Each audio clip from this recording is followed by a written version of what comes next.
کراچی کی معروف دینی درسگاہ جامعہ علوم الاسلامیہ بنوری ٹاؤن نے فتویٰ دیا کہ پب جی گیم کھیلنے والا دائرہ اسلام سے خارج ہو جاتا ہے۔ یہ فتویٰ دارالفتہ جامعہ علوم الاسلامیہ بنوری ٹاؤن کی جانب سے ایک شہری کے سوال کے جواب میں دیا گیا۔ شہری کا سوال اور فتویٰ جامعہ کی ویب سائٹ پر بھی موجود ہے۔ فتوے کی نقول سوشل میڈیا پر بڑی تعداد میں پوسٹ کی گئیں اور اس معاملے پر نئی بحث چھڑ گئی ہے۔ واقعہ کچھ یوں ہے کہ ایک شہری کی جانب سے سوال کیا گیا تھا کہ گزشتہ جمعے کو ہماری مسجد کے امام صاحب نے بیان میں فرمایا کہ جو شخص پب جی گیم کھیلتا ہے وہ دائرہ اسلام سے خارج ہے اور اس کا نکاح بھی باقی نہیں رہتا، یعنی جو احکام اسلام سے نکلنے کی صورت میں لگتے ہیں وہ سب بیان کیے۔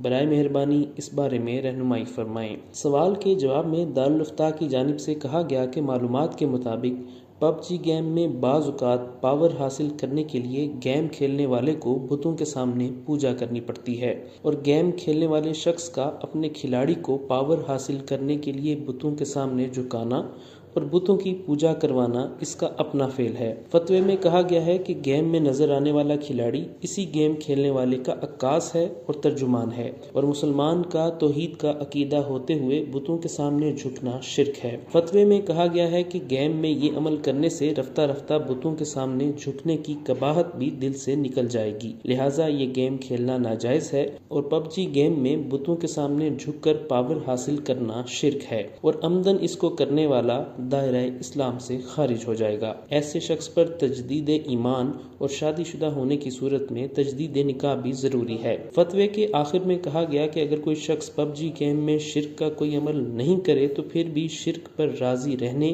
اور کئی اور مفاسد پر مشتمل ہونے کی وجہ سے پب جی گیم کھیلنا جائز نہیں ہے۔ اس فتوے کو بہت سے لوگ ہدف تنقید بنا کر علماء کا مذاق اڑا رہے ہیں، جبکہ بعض لوگ اس کا دفاع کر رہے ہیں۔ اسی حوالے سے جامعہ الصفا کراچی کے مفتی محمد زبیر نے انتہائی جاندار اور متوازن گفتگو کی۔ ان کا کہنا تھا کہ عام طور پر کھیل اور گیم کے بارے میں جوا نہ ہونے جیسی شرائط کے ساتھ ساتھ بنیادی طور پر 3 شرائط کا لحاظ رکھنا ضروری ہے۔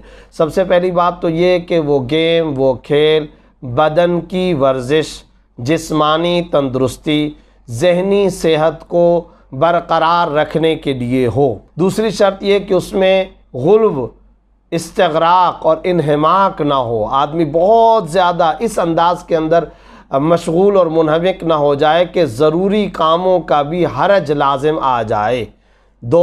اور تیسری بنیادی شرط یہ ہے کہ اس کا فائدہ اس کے نقصانات سے زیادہ ہو۔ اگر پب جی گیم کا جائزہ لیا جائے تو آپ کو معلوم ہوگا کہ بجائے ذہنی اور جسمانی صحت کے پب جی کھیلنے والے افراد، بچے، نوجوان، بہنیں، بھائی، ان کی ذہنی جسمانی صحت پر انتہائی منفی اثرات مرتب ہو رہے ہیں۔ نمبر 2، تو جو لوگ یہ کھیلنے والے ہیں ان کی حالت نہیں بلکہ حالت زار قابل ملاحظہ ہے، خودکشی تک کے واقعات پیش آ رہے ہیں۔ اور تیسرے نمبر پر واضح طور پر اس کے نقصانات اس کے فائدے سے کہیں زیادہ ہیں، نقصان ہی نقصان۔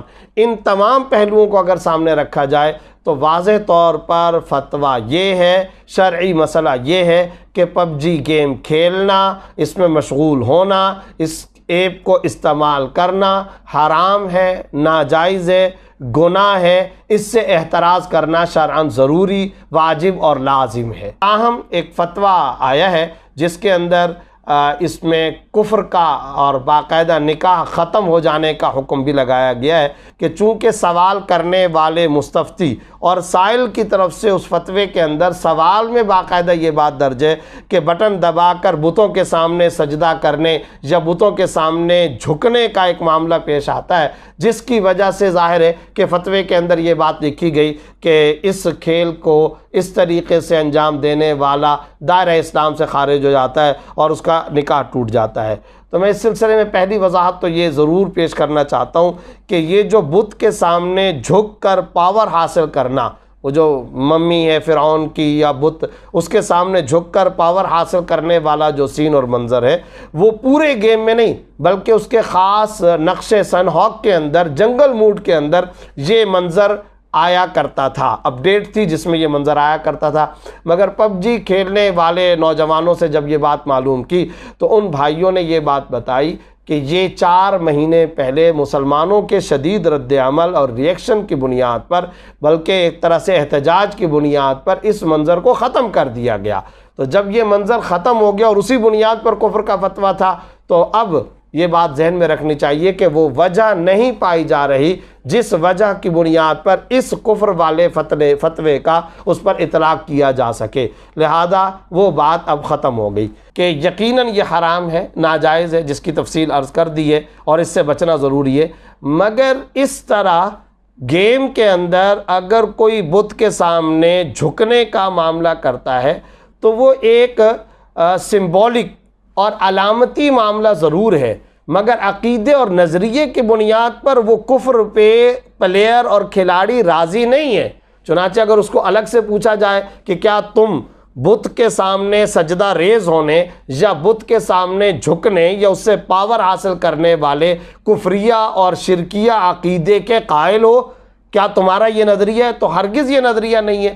تو جب اس کا یہ نظریہ نہیں ہے، اس کا یہ عقیدہ نہیں ہے، لا یخطر ببالہ الرضا بالکفر، یعنی اس کے وہم اور اس کے خیال اور اس کے گمان میں کفر نہیں گزر رہا اور کفر نہیں آ رہا، تو پھر اس لعاب کو، اس کھیل کو کفر پہ رضامندی کی دلالت اور اس کے قائم مقام کیسے سمجھا جا سکتا ہے؟ اس لیے کفر کا اطلاق کرنا یا کفر کا فتویٰ لگانا بظاہر مشکل ہے۔ جبکہ بعض دیگر علماء کرام نے بھی اپنی اپنی رائے پیش کی۔ برطانیہ سے تعلق رکھنے والے مولانا امام عطا اللہ خان نے کہا، پاکستان سے ایک بڑے مفتی صاحب یورپ کے دورے پر تشریف لائے۔ ہمارے ایک دیرینہ دوست کی مسجد میں کسی نے ان سے مسئلہ پوچھا کہ کیا پتلون پہننے والی مسلمان خواتین مسجد میں نماز پڑھنے آ سکتی ہیں؟ یاد رہے کہ یورپ میں عام طور پر مساجد میں خواتین کے لیے نماز کی مخصوص جگہ ہوتی ہے۔ مفتی صاحب نے فتویٰ دیا کہ ایسی خواتین کو مسجد نہیں آنا چاہیے۔ بس جناب، اس فتوے کے بعد خواتین کا احتجاج شروع ہو گیا کہ ہمیں مسجدوں سے روکا جا رہا ہے۔ اس پیچیدہ صورتحال میں ہمارے دوست نے مجھے فون کر کے رائے طلب کی۔ میں نے ان سے 2 باتیں عرض کی، ایک یہ کہ آپ مسجد میں اعلان کر دیں کہ پتلون والی خواتین بھی مسجد آ سکتی ہیں اور اپنے مخصوص کمرے میں نماز پڑھ سکتی ہیں۔ دوسری بات یہ عرض کی کہ آئندہ اپنے مسائل یہاں کے مفتیان کرام سے پوچھا کریں، اس لیے کہ یہاں کے حالات سے وہ بخوبی واقف ہوتے ہیں۔ پاکستان سے آنے والے مفتیان کرام اور علماء کرام کا اکرام کریں، ان کو خوب سیر و تفریح کروائیں، لیکن اس قسم کے مسائل ان سے نہیں پوچھیں۔ وہ تو مسئلہ بیان کر کے چلے جاتے ہیں، پیچھے امام مسجد اور مسجد منتظمین سال بھر پریشان رہتے ہیں۔ مفتی کے لیے ضروری ہے کہ وہ فتویٰ دینے سے پہلے اس علاقے کے لوگوں کے حالات سے مکمل آگاہ ہو، ورنہ فتویٰ نہ دے۔ یہ قصہ اس لیے بیان کیا ہے کہ بہت سے پاکستانی دوست مجھ سے بعض دفعہ ایسے مسائل پوچھتے ہیں جن کے جواب میں یہ مشورہ دیتا ہوں کہ وہ اپنے علاقے کے مفتی صاحب سے پوچھ لیں، جس کی وجہ یہ ہے کہ مجھے برطانیہ میں رہتے ہوئے اب طویل عرصہ ہو چکا ہے اور بعض دفعہ پاکستان کے حالات سے مجھے پورے طور پر آگاہی نہیں ہوتی، اس لیے مجھ سے بہتر جواب وہاں کے علماء دے سکتے ہیں۔ جبکہ جمعیت اہل حدیث کے رہنما علامہ ہشام الہی ظہیر کا اس حوالے سے کہنا تھا کہ مفتی سوال کا جواب دینے کا پابند ہوتا ہے۔ جب سوال یہ ہوگا کہ بت کو سجدہ کیا جاتا ہے جائز ہے یا نہیں، تو جواب اتنا ہی ہوگا کہ حرام ہے۔ پب جی متعلق جامعہ بنوریہ کے فتوے کو لے کر استہزاء کا بازار گرم ہے۔ اصل میں بسا اوقات بہت سنجیدہ حضرات بھی مولوی کی بات سنتے ہیں، اچھے خاصے نامعقول ہو جاتے ہیں۔ تو اس معاملے میں بھی یہی ہوا۔ جو لوگ فتوے کے بارے میں کچھ معلومات رکھتے ہیں، ان کو معلوم ہے کہ مفتی کے جواب جتنا ہی سوال اہم ہوتا ہے۔ اب سوال کیا جائے گا کہ جناب کھیل میں ایک بت کو سجدہ کرنے پر کھلاڑی کو پاور ملتی ہے، تو اس سجدے کے بارے میں کیا حکم ہے؟ آپ دل پر ہاتھ رکھ کر بتائیے کہ کیا کھیل میں جو کھلاڑی بنا ہوتا ہے وہ ہم خود نہیں ہوتے؟ کیا اس کی حرکات و سکنات ہمارے ہاتھ میں نہیں ہوتی؟ کیا بہت سی عملی زندگی کی گیمز کے کھلاڑی اسی طرح کی ویڈیو گیمز کو بطور پریکٹس استعمال نہیں کرتے؟ انہی سوالوں کے جواب میں مفتی صاحب کا جواب چھپا ہے۔ یہ انتہائی خطرناک رویہ ہے کہ مولوی جو بھی بات کرے اسے نفرت کی نگاہ سے دیکھتے ہوئے ہمیشہ ہی رد کرنا۔